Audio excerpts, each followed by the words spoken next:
What is going on, everybody? Ben back again, and like I said before, it's been a long time coming. I've been letting you guys know to check out everything coming out in the following weeks, and right now, this is the first episode of The Evening Rager with my special guest, the first guest on the episode, Dave Abramaitys from Apparitions.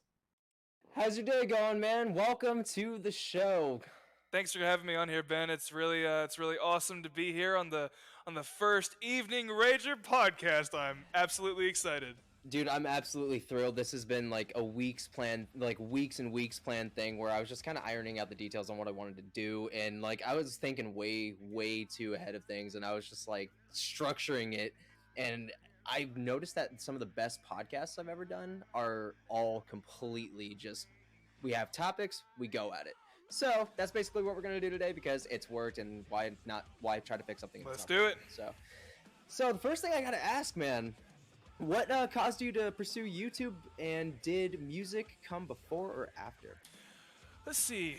So I was the kid that was a very rule following kid, and my mom didn't actually let me have a YouTube until I was like 13 or 14. So I was huge into wrestling at the time. So I had wrestling, I had a wrestling YouTube. I try not to look at it too much anymore because I kind of cringe, but I'm also kind of proud of it at the same time. That's totally irrelevant to why we're here. But then, yeah, so music started, that was probably around when I started, the first channel was like the start of 2015. Music kind of started coming around in 2017. So I made a separate channel because it was just this whole other thing, and that's my Dave channel that I've been posting on ever since. And yeah, the first video on that channel was probably me attempting to play, I think it was Sometimes by Skillet. Totally out of tune, totally horrible sound, horrible playing, just a horrible video, but it's like I'd been playing for 2 weeks and I just wanted to put something out. So Absolutely. It's really cool to see how we've come so far in about 4.5 years now at this point. Dude, that like I said, man, any kind of progress is absolutely incredible, and going to that and everything, and like I said, before we even decided to do this, when I was still clearly like fangirling over shit, watching you, seeing the progression from your covers, and even vocally seeing how far you've become is fucking absolutely fantastic, dude. Dude, you found me in a time where I probably won't watch some of those vocal covers again. I do not sound very good in some of those old ones. Don't be too hard on yourself, man. Like I said, dude, everybody starts everywhere. I mean, look at Danny Warsnop. He couldn't fucking sing for shit in the first demos of fucking Stand Up and Scream, and now look at the dude. This is true. He's shitting on a lot of people nowadays, man. Like, that dude chooses to do metal now. He chooses. It's not his go-to because he can do it. He just does it now if he wants to because homeboy...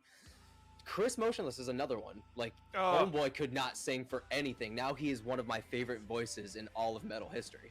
Chris is the best. I love Chris so much. Dude, that guy is one of the sweetest dudes on the planet in person. Like, I'm reluctant to have met him a couple times at Warped Tour and Mayhem Fest, back when that was a thing. That was, oh my god, dude.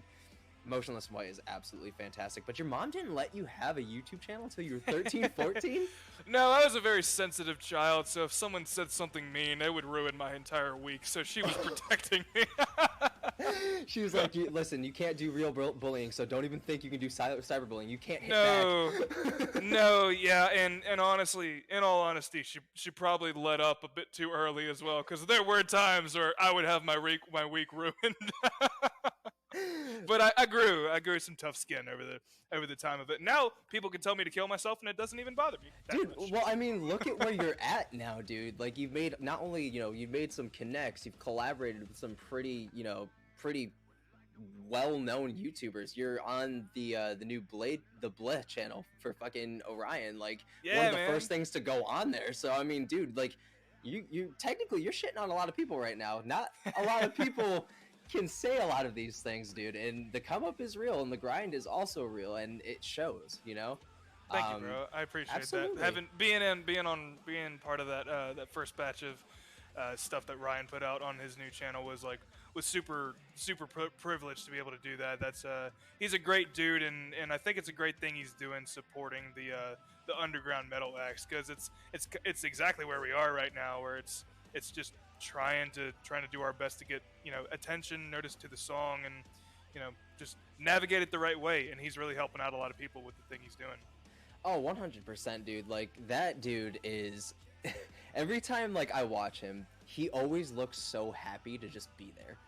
He looks so happy to be there, like, and that, again, like you said, like, I really dig that he really gives a lot of these upcoming bands a shot, and really, because he is in a position where he could just check out the bigger bands and do some exposure for just himself, because the dude's on fire. So the fact that he's humble enough to know, where he came from, and kind of, be that stepping stone for a lot of these bands, and in turn, there's a lot of thank yous going around the whole table. So everything comes full circle, man.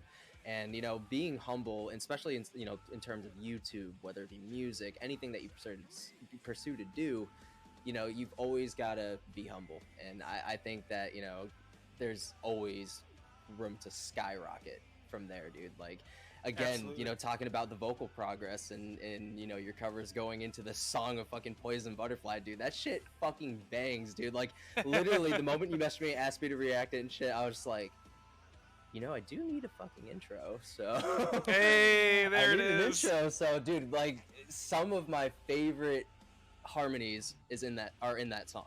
So like, again, dude, like, solid, super high solid. praise. Thank you, man. That means so much, especially with how young the song is. The reception on it's been really nice, and I'm so grateful that you know some of these YouTubers that I've reached out to have been kind enough to just do it out of the kindness of their hearts, and you were the first one to do that, essentially. And I don't think I've ever like had a permanent smile stuck on my face for as long as I did when I was watching that video. It was like that was so much fun. And it's so funny too, because literally I didn't even know who exactly the fuck you were until after the fact. He was totally in the dark. So like, it was until after the fact. So that's how I was like, dude, what the fuck just happened? Like, I was like, oh my fucking god, dude. Like, had I known who you were before I reacted to Poison Butterfly, it would have been a total put on.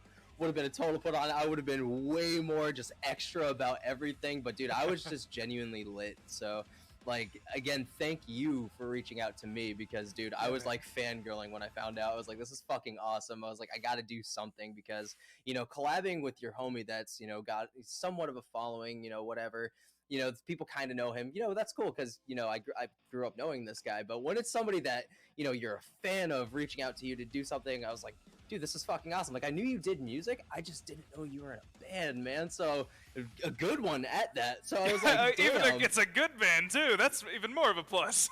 Well, you see all these, like, for example, some actors that sing and stuff, sometimes their music sucks, bro. Oh, yeah. So like, the only other actor that I know that has actually pursued music on like a regular standpoint is fucking Jeremy Renner, who plays Hawkeye. His music is incredible. That dude is a hell of a vocalist. Hell of a vocalist. Like, more soul and more like I don't want to say funk, because there's a lot of slap bass in his songs, which I fucking love. Huge Flea fan. Absolutely. Flea and fucking Fieldy, dude. Those are my two favorite slap bassists. But yeah, fucking his music is absolutely fantastic. So when I found out you were in a band and it was a good band, I didn't even know it was fucking you singing and playing the bass. I was like, dude, this is fucking awesome. And then I was like, oh my god. Dude, shit was fucking awesome, dude. 100. I love it, man. I love hearing that. Like, that's seriously so cool. I think it all came together perfectly too, how everything worked out. Yeah, man, dude, I'm really, really, really stoked for your next song to come out. 100%.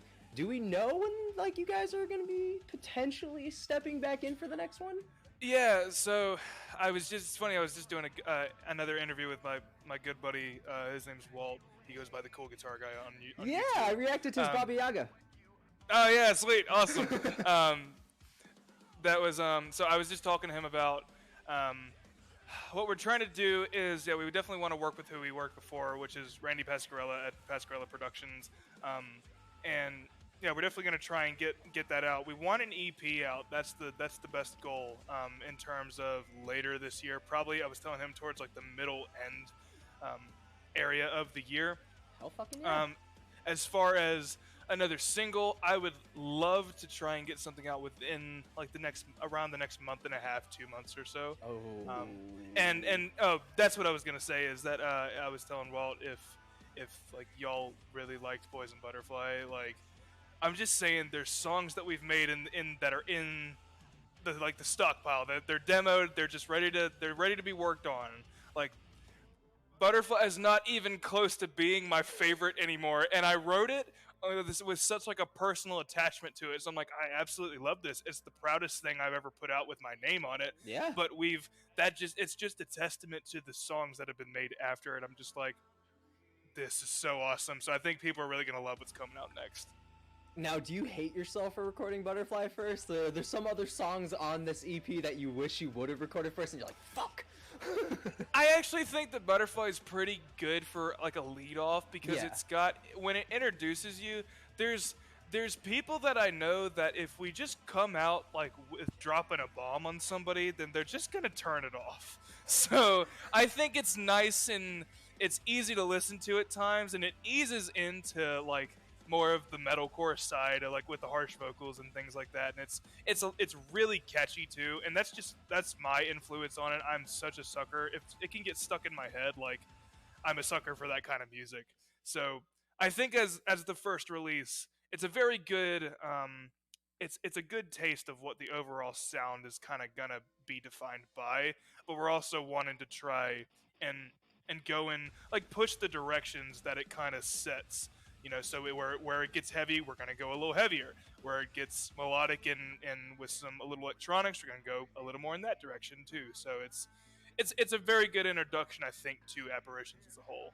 Yeah, I think I actually think I said that in my reaction. Well, it was a good introduction to the band. Excuse me.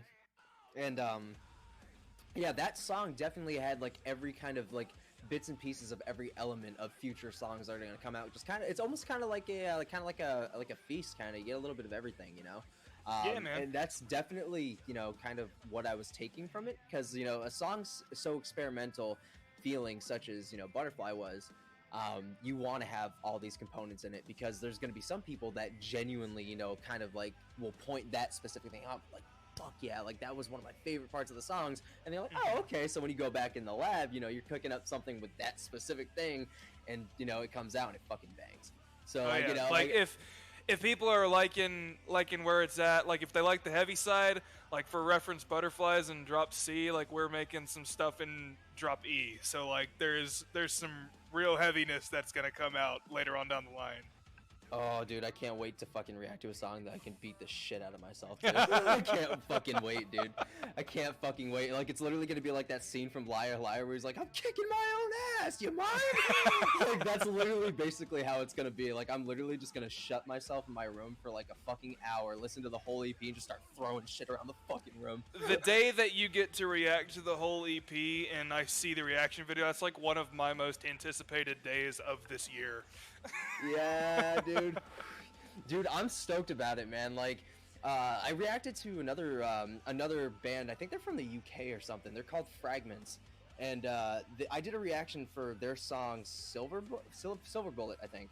And they were like fucking nutso about it, because they're another band that's like trying to get seen and stuff too. And they're like they only got 128 views on their shit, and I'm like, dude, this is absolutely fucking absurd. Like, there are some bands I'm like, dude, how the fuck does this only have 128 views, dude? Because it's absolutely crazy.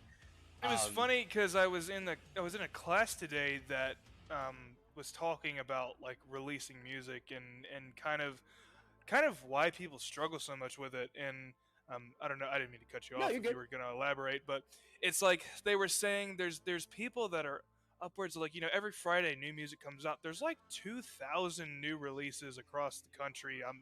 I don't know if that's entirely correct, but it's like if you're trying to put this out, like you're fighting against literally 2,000 people, and in the grand scheme of like a whole year's worth of music, it's like it's such an ocean. You have to stand out, and that's why I've been trying to be a little proactive about like reaching out to people like yourself about trying to draw a little bit of attention to the song, try and get some longevity going for it. Like we've got other content in the works to push out here, hopefully in the next coming weeks. To just kind of keep the lifespan going until we can get another song out. Abso-fucking-lutely, man. And fucking like you said,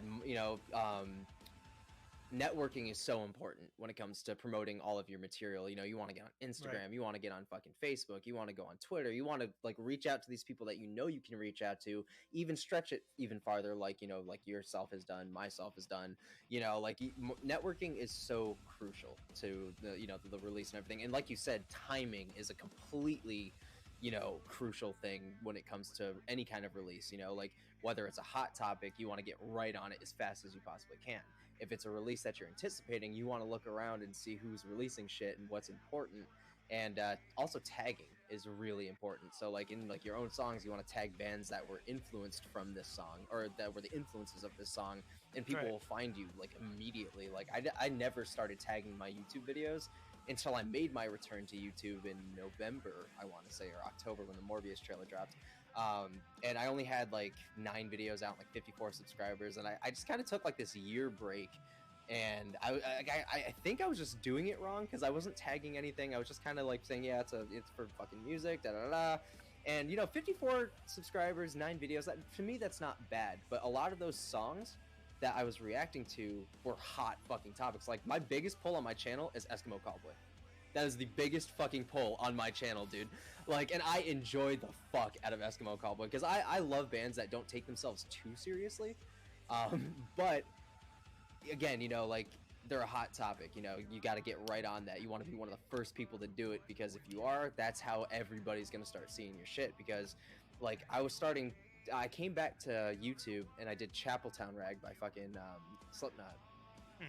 And that's kind of what sparked the whole, like, maybe I should keep doing this because it got like a higher view count again. Like, I think it was only like 150, but I was stoked about it because it was in like one day. I'm like, dude, fuck yeah. And then I think a fucking Eskimo song dropped, and I think it was the Pump It song, and that shit's sitting currently at like 6K views right now. So I'm Very like, you know, nice. there's some things, you know, that are so important to marketing, you know, and to promoting, you know, and those are, you know, some of the facts. So I'm really glad that you brought that up. That's a really, really good thing to let people know as well that are also trying to actively pursue music, YouTube, you know, what have you, and all that stuff. But Yeah, man, for sure. so another question I got, you ever think that YouTube at any time wasn't for you, and did you ever think about quitting it? Which kind of coincides with my whole return pause thing. Like, have you ever thought about quitting YouTube because you were just like, fuck this, I can't do it, you know? I will say when this is it's gonna kind of come to a full circle about just why I think I'm supposed to make music. When I was doing not music on YouTube, I was creating like these series like where you see people like, you know, here's this episode 75, and like I was never someone that could like put enough longevity into one thing. I Yeah. had to keep I had to keep I creating and having new like topics on like what I would do. And so I could never like get past like if I was gonna do a series, it would go to like part 20 at maximum. Then I'd be like, you know, here's something else. Like I don't consider myself ADHD or anything, but like I like just keeping things interesting and keeping things like new and fresh. Of course. And so when I switched to doing music, it became less of series influence and it became more of I got to like just play songs. And me being like a young musician, wasn't creating my own music or anything, so I was just playing the music that I like to listen to. So I could learn this one song, do a video for it, and you know, call it a day and be proud of what I had made and had no like I didn't have to make a part 75, you know, in that one video. So I think I really hit my stride with that, and I like things like this is why I love songs and albums and writing music. It's like I can be in the moment when I'm feeling really passionate about this one thing, and I can pour like my heart and my energy into it, and then we can work on it. And we can say like, boom, here it is. Like it's manifested into a song, and then like I get to move on and be like, okay, what am I gonna do next? Like that's the kind of stuff where I thrive in, and I'm glad you asked that because I've never really thought of that perspective until now. So Yeah, that's really man. cool. Yeah, dude. Like keeping things fresh and interesting, and that I think that kind of just coincides with just being an artist of any kind. You know, like an artist's work is not only never finished, but they're also never satisfied. And I think that is where, you know, the drive and the motivation for all that, you know, comes to fruition, you know, like is just Mhm. always wanting to do more, always wanting to step outside of like your comfort zone, because your comfort zone and the box that you stay in is limiting you from all of these different things that could make you not only super fucking happy, but can also broaden your audience and also broaden, you know, the horizons of just music in general. Like, you know, playing covers, you know, for so long and being a young musician and a new musician, while playing those songs, you're also learning how to do all this cool shit to implement into your own material. So, Absolutely. you know, doing different things, dude, like that's the way to go. That's key. Like I was never the bass player that, being totally transparent, I don't sit down and practice nowhere near as much as I should. I've been fortunate enough to get to a place where I can hold my own, and I feel like I could put on a. That's my favorite part about this music is I love creating music. I love writing lyrics and melodies, but I just really fucking love performing, like so much higher than any of the other stuff. And so I feel I got to a point where like I can play this genre really pretty decently. I hope Mhm. I can I can put on an interesting performance for people to enjoy and to watch, and that was where I really hit my stride with it. So like that's just what I enjoy most about this, dude. Oh, 100%, man. Performing in any aspect is just, it's so fun, especially like when you already have like, you know, a very extroverted personality. Like when you're already like a jolt, when you're basically like the life of the party and like the jolted individual out of anybody, performing is absolutely fucking fantastic. Some of the greatest performance I've ever seen on stage are the fucking bassists, because they have this long running curse where there's like Said no nobody, one ever. yeah, like they have this long running curse where it's like, oh, like, nobody fucking cares about the bassist, dude, bro. Some of the greatest performers and musicians I know are bassists, because the bass is probably, in my opinion, the coolest sounding thing if you know how to play that shit right. If you know how to play that shit right and you know how to slap that fucker, do whatever the fuck, fucking finger work, whatever the fuck have you do, that is one of the most exhilarating sounds. Like, I love chunky bass, and I also love movements that go into the chunky bass. Like, I love when a performer moves with the music and doesn't just fucking stand there, because that dude, that drives me fucking nuts. There's That been used to be my biggest pet peeve of all time was when I would just see performers standing on stage. It's like, if you're not gonna do this, why are you on stage? Like, command it. Like, have yeah, fun. dude, seriously, and like, This shit is really fun. Act like it. dude, 100% like that. And like, I get nerves are a thing, but like, for example, you know, I'm an amateur actor.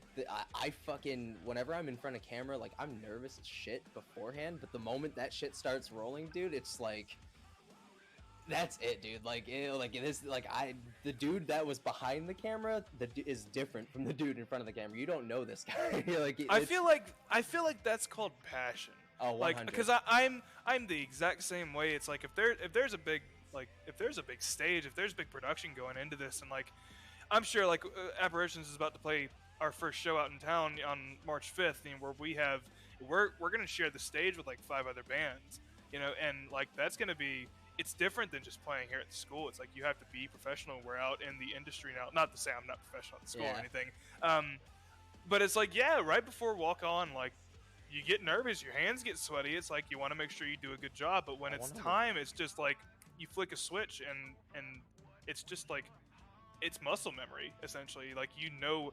that you know how to do this essentially. Oh, 100, dude. Like, flashback real quick.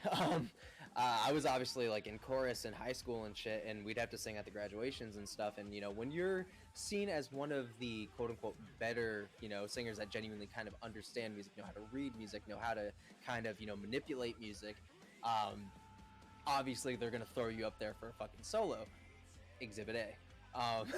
Exhibit My A. man got a solo action Yeah, going on. yeah, for fucking what was it? Fucking "Somebody to Love" by Queen. We were singing that at a fucking graduation. I had to play that last year. Yeah. I got so sick of that song. I had to fucking my fucking choir teacher, dude. Like, bless his fucking heart, because that dude became one of my friends because he was a Manson and a Slipknot fan exclusively. Like, I would literally like, he would have to teach like the obvious, you know, curriculum, whatever. But like after school, if you came back for like whatever reason, he'd just be literally just chilling back here with his fucking guitar, just plugged in the amp, spinning around, just fucking playing chugs. And one time I walked in, he was playing fucking Disaster Piece. I'm like, what the fuck are you doing? Like, what are you doing here? He's like, I make $50 an hour. I'm not leaving. I'm like, all right, bet. But fucking yeah, dude. Like, music is just incredible. That's all I gotta say. Is music is just incredible. But you know, you do Amen, get the brother. sweaty hands and everything, but the moment it's time to do it, it's like second memory, dude. It's like muscle memory. It just comes out, and then within seconds you're just in it. You're feeling it. And I hope that nobody clips that sentence right there because that could be highly taken out of oh, context, dude, honestly, I hope they do. I hope they do. Oh, I fucking hope they do. Oh man. But yeah, like I said, jitters are completely normal. But if you're not gonna perform, don't fucking go on stage, dude. Just because, again, huge pet peeve, and I'm glad we talked about that because it's I feel like it's like this unspoken thing that nobody wants to talk about. So because not many people do, but yeah, another a question that I had from you is, where did Apparitions, the band name, originate from? um, okay, so we have kind of there's like two explanations you could go into. Okay. The funny one is basically I just love horror shit. Okay. Like I love scary movies. I love being scared. I love just I used to watch Ghost Hunters like all the time when I was a kid, and it freaked me out, but I loved it for some reason. That's probably where that Dude, love for we horror have kind of so stemmed from. much in common because like I wanted to comment on the wrestling thing, but I was like, you know what, I'm gonna stay cool, I'm gonna stay professional for this, I'm not gonna freak out right now. Oh yeah. Yeah, Ghost Hunters was also my shit when I was a kid too. So I heard the name Apparitions all the time, and basically yeah, that's kind of me wanting to take a piece of like my personality and apply it because one, I just think it sounds really cool, and it's a pretty accurate representation of like something that I am really passionate about. But then you can also go into when I was looking up the name, like while we were contemplating like using it, its alternate definition aside from being like the manifestation of a ghost or a Yeah. spirit or something is is generally kind of watered down to just the manifestation of something extraordinary.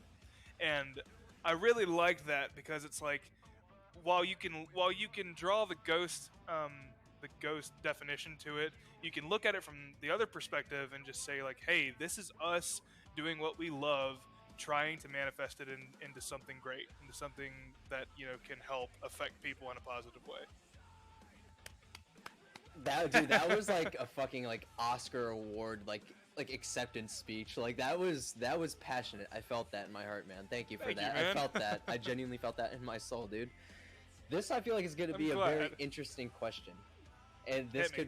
this could go again, you could have a million answers for this because I know I fucking do, but if you could have a vocal or instrumental feature on one of Apparitions' records, who would it be? Jesse Cash. Dude, just instant. Dude, okay, in the past year, like if you want to talk about someone who's become such a huge influence for me, like holy crap, what an insanely talented musician that guy is. Not only has Era become like just a huge influence for Apparitions in general, because all of us love them. Like Wyatt and Jacoby have loved them since like they started like over like 10 years ago at this point. Fuck, okay. They became such an influence for me because one thing as a vocalist that I always really wanted to achieve but couldn't for such a long time was just being able to sing really high, I can't. and sound and sound good while doing it. And Jesse was like kind of like someone for me to look up to in that regard. Yeah. Of like, this guy is pulling it off. He's one of the most talented vocalists I've ever heard while playing these insane guitar riffs Yeah. and stuff like that. I've been fortunate to like being at school, like I've learned how to sing high. I've developed stage performance skills and actually getting out and playing music. But yeah, Jesse is such an inspiration, and I love his stage presence. He knows how to command a stage without exerting like insanely excessive amounts of energy. Like the dude just is up there and he looks like he knows what he's doing because he fucking does. Like he really So does. he's seasoned. And Absolutely. Okay. And it's just like I feel like our voices would just go really well together, and it would just also boil down to it being an honor to work with him. I would love to have him just be interested or at least know who we are. Like seriously. Absolutely, dude. But I know I'm not a part of Apparitions, but I'm putting in a vocal feature for you that I think would work really fucking well with you guys' sound. Okay, hit me, That would be Claudio Sanchez from Coheed and Cambria. bruh. You guys would Interesting fucking, choice. his voice would fucking go great on a song with you guys. Like, cause I like with the fucking, you know, the first couple notes of the Poison Butterfly chorus, I could hear Claudio singing a rendition of it.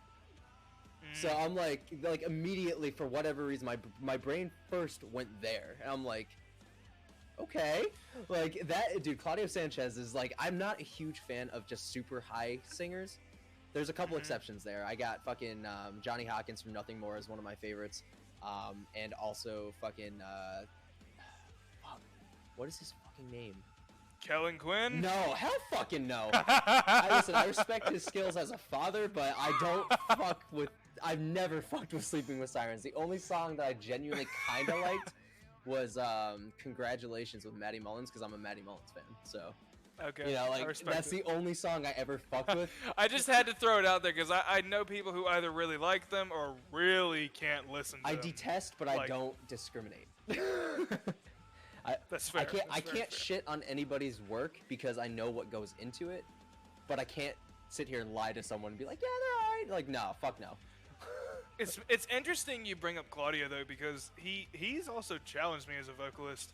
I'm trying to recreate like his songs. One of the very first performance I was ever asked to do while being here, that someone wanted me to sing on instead of playing bass on was singing "Welcome Home" by Cody. Yeah, dude, that's one of my And- favorite songs of all time, dude. That was at the time like the only song by Coheed that I knew. So I'm like, I guess it's gotta be like written in the stars or something. So I was doing it and I performed it.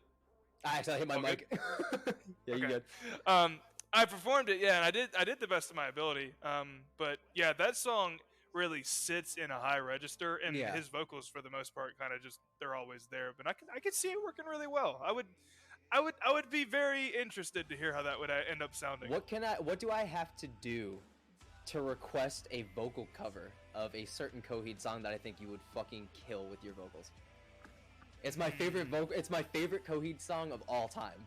So it's a pedestal a little bit. It's my favorite Coheed song of all time, but it's off of, I think it might be off Good Apollo, maybe the same album as fucking like 4. I think it might be Good Apollo as well. See, I don't know an excessive amount. I was gonna say if I can guess it, then I'll do it.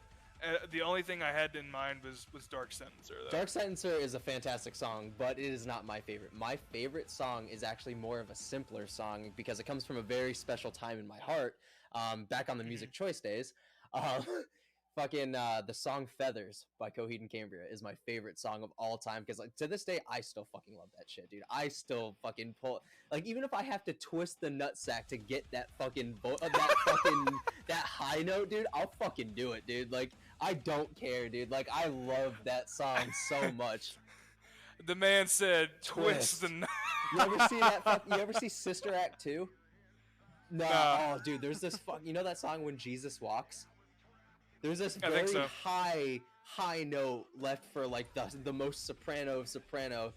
And Oh, yeah. like my grandmother was convinced, God rest her fucking soul, was convinced that somebody was under camera twisting his balls, dude. And she's like shouting this shit in Filipino, and I'm dying, dude. I am dying. Oh my gosh. But yeah, so yeah, I would love if you did, but if not, cool. But that's just a request for the future. I'll need to check it out first. I can't say I know the song, but if it's your favorite, then that means it's held in high regard. So I will check it out for sure. I don't think it would necessarily incredibly challenge you because it's not a high pitched song by any means. There's a lot of, again, passion in that song. I just think vocally you would fucking kill it, dude. So I thought I might put a little, small request out there, as a fan of Hell yeah, yours dude. specifically. Absolutely.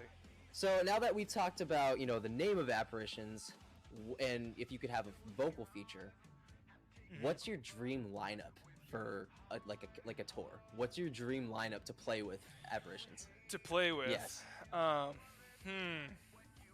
How many bands do I get? All right. How many bands do I get on this tour? All right, so we'll put you in like the standpoint of like a little farther in the future where you guys are, more established and everything, and you guys are opening for some big bands. I'll put one opening band below you guys, then you, and then you have the two, like the headliner and then the opener for the headliner. So there's 4 bands altogether. Opening can be any band of your choosing.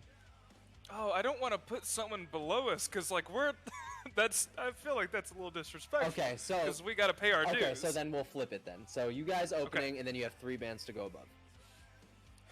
I don't know. There's so many I could choose for this. I might see. My dream is to like me being a huge Skillet fan. That is such a dream of mine, is to play with them one day. So much so that I was actually talking to Wyatt when we were making some of our songs, and I was like, "Hey, do you think we could like make a ballad or something for like every 5 heavy songs? Can we make like 1 rocker song, so if Skillet ever calls, we actually have songs that would be acceptable to play?"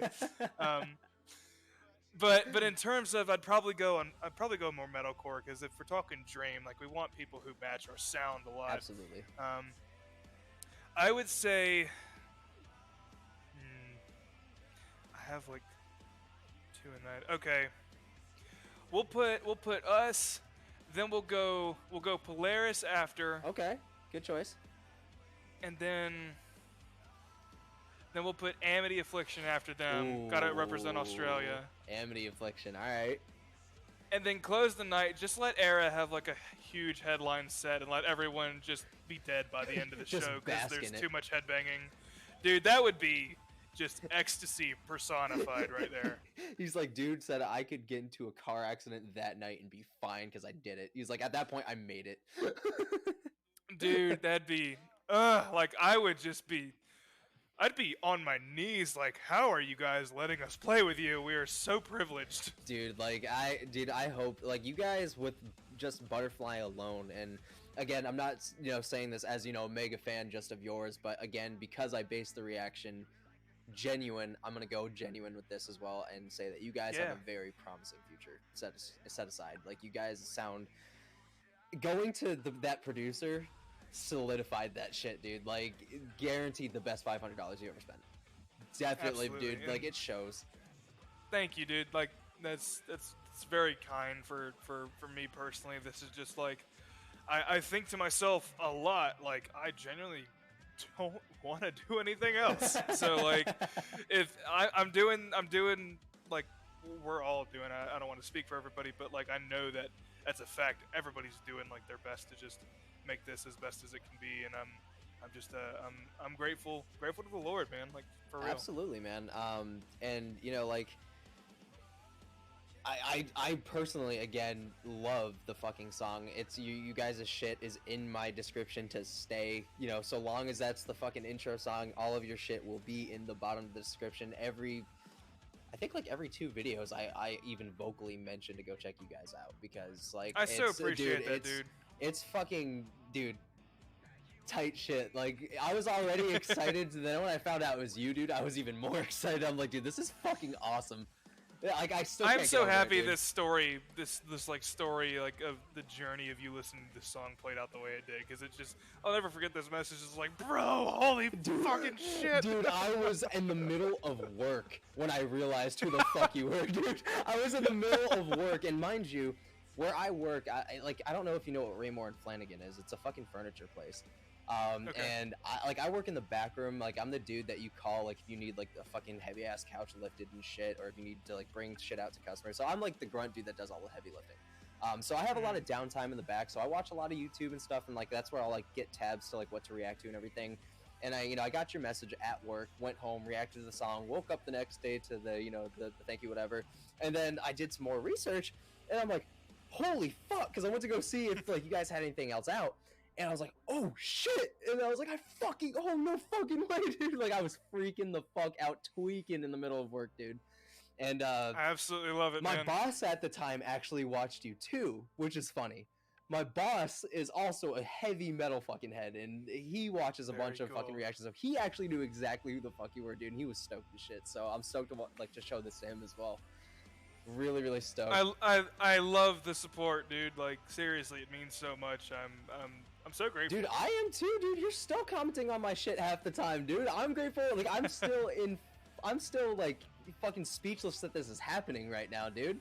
Like, I never thought in a million years that I'd be sitting here doing this, and this is what this show is about, dude. Like, appreciation. You're too kind, brother. Seriously. This is literally what the show is about, man. Appreciation for the people that inspired me. So this is, you know, to me, this is fucking huge, man. Like, this is absolutely huge, and I'm so fucking grateful, and I'm really fucking lucky. But it's funny that you mentioned, you know, that this is, you know, what you want to do. This is, you know, music is, you know, your passion. But ironically enough, the next question I'm about to ask you might be a hard one, because the next question was, if you weren't on YouTube or actively pursuing music, what do you think you would be doing? Yeah, you actually sent me the list of questions before we started this, so I was leading into it. Oh shit, like, you did? I did. Did I? No, Oh, it was a joke. I was like, did I? I was like, yo, that's really cool. Oh, I okay. actually kind of segued into the next question without even knowing. Organic, man. Okay, so let's see. What would I want to be doing? So, I was this. I don't know. It might surprise you. I probably don't look the part. I was in the veterinary field for a long time. Like ever since I was 14, I've like worked at my local animal like shelters and animal like hospitals. Fuck yeah. Yeah, so I had it in my mind for quite some time that I was going to be a vet tech, because I just don't possess enough brain capacity to remember everything to be a veterinarian, like actually. So I was going to do the next best thing, the thing that didn't require so many responsibilities. And I love dogs, and I love cats too. But yeah, the more I was around vet techs, the more I found out they kind of just all hate each other. So I kind of stopped wanting to be, and they make dog shit amounts of money too, like just being totally real. Not that saying that musician is like any safer of a profession, but that's not what it's about. You know, I just as my passion for wanting to be in the vet field kind of just it went down. Yeah. Like it kind of went down around the same time that music just really shot up, and it became very clear to me that like, you know, when I started wanting to get music, I was still trying to play it safe. Like, okay, what can I do in the music scene that would like guarantee me like an hourly rate or like a wage, like a secure income? Because you know you got to think practical. Of course. But as I pursued options, it's just like, dude, I have way too much fun on stage, and there's no good reason that I could justify to myself on why I shouldn't just go for it. Dude, you get one life. Like, and if I've found something that I'm so absolutely passionate about, there's no way I would, like I was saying earlier, that I would want to do anything else. Dude, absolutely. And it again, so a couple things. This is a two-parter. One, call back to the thing about me saying that we have a lot in common, because my mom is currently a vet tech and has been a vet tech for years. Very cool. Two, it's starting to get a little weird. It's getting real fucking weird, man. Really fucking weird, really fucking fast. But no, I definitely kind of like when you said vet tech, I could definitely 100% see that. I could. You want to picture me in scrubs? So on record, this dude is an absolute wholesome gent as well. So you know, go check out his music, support him. He's a real fucking great lad. But yeah, man, like this has been so fucking cool. You know, the last real question that I gotta ask you is, in the long scope of things, what is your ultimate life goal? Like, what do you want to do? Like, what is your legacy that you're trying to leave behind, man? Other than lyricism. Yeah. Shit, I guess I won't talk about lyricism. I do want to touch on it just slightly, because Aaron and I were chatting. Aaron's the drummer for Apparitions. We were chatting, and we were kind of going back and forth on, like, you know, well, what's our overall message that we want to convey here? And, you know, a lot of artists want to go for, like, they want to go for very on the nose, like, messages. Like a lot of artists that are in more of the mainstream light, like in the pop industry, or it's true for the Christian industry too, they'll present music with very on the nose uplifting messages. And while there's totally a market for that, and I'm sure there's tons of people that are very wholesomely passionate about leaving, you know, behind those really easy to grab onto, positive messages. Mhm. I was talking to Aaron. I was like, not every song I write is like really positive in a way. Like Mhm. I would probably may even say I go on record writing about more negative Oh, things. absolutely.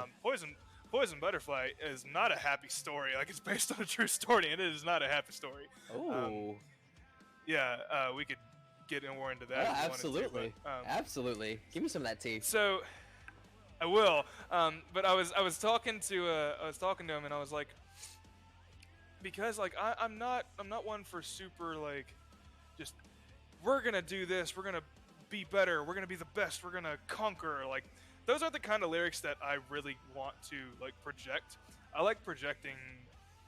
I like projecting thought-provoking lyrics. Yeah. So I find the most out of music when I get to sit down, look at a song that really speaks to me, and I get to read these words that are on like my screen and be like, well, what does this actually mean? Yeah. And I could derive something from that is totally different than what the original artist intended for it to be. And that's one of the coolest things about music to me. Like, absolutely.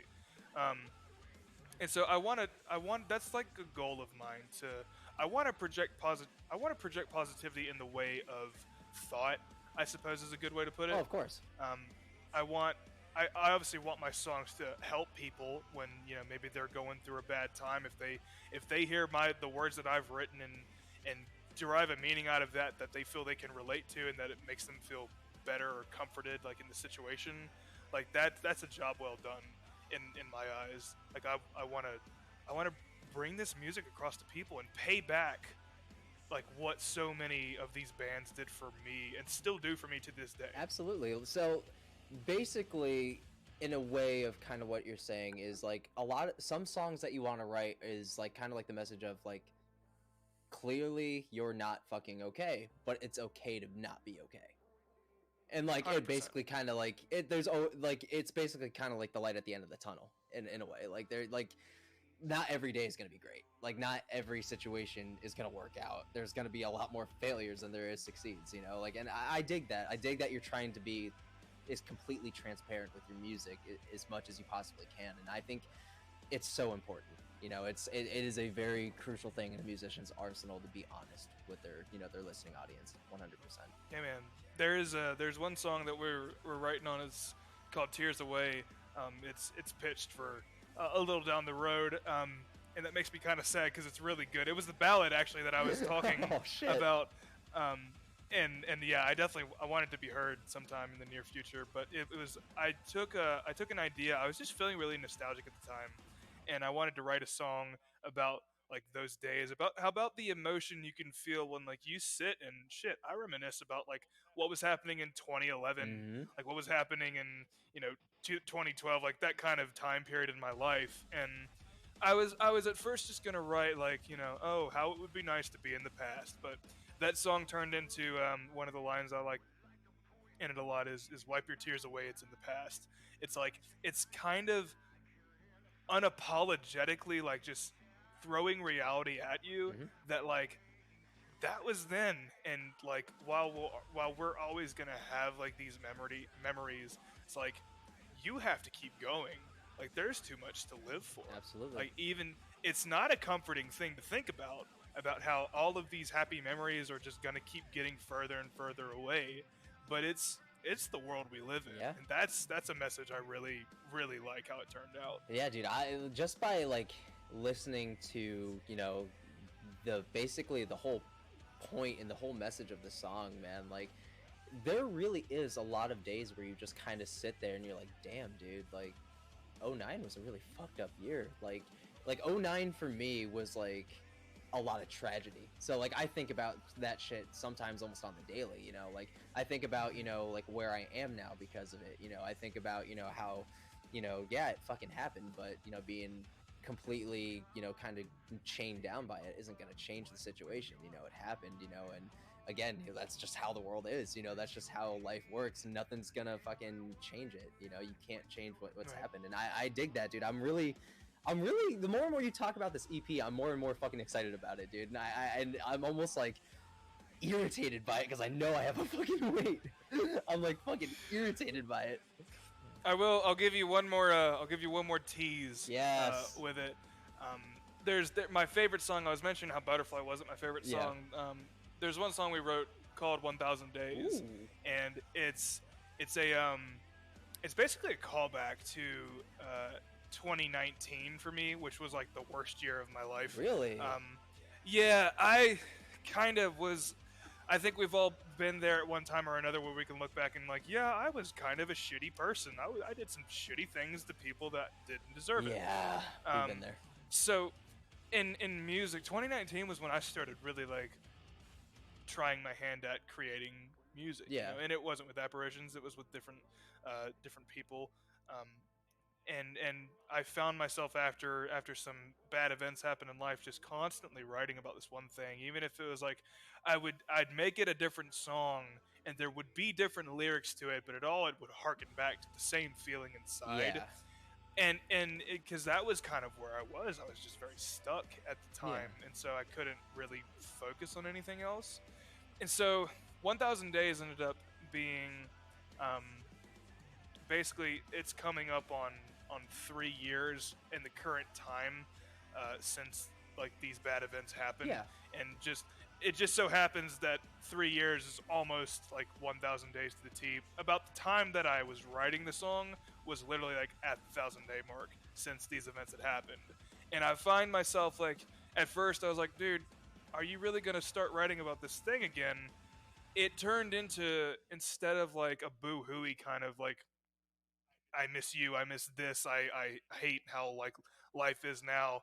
It's like a message in a bottle kind of song. Yeah. And it's about recognizing the growth and the really just really amazing blessings that I've had in life since then, and how it's like a crawling out of the mud.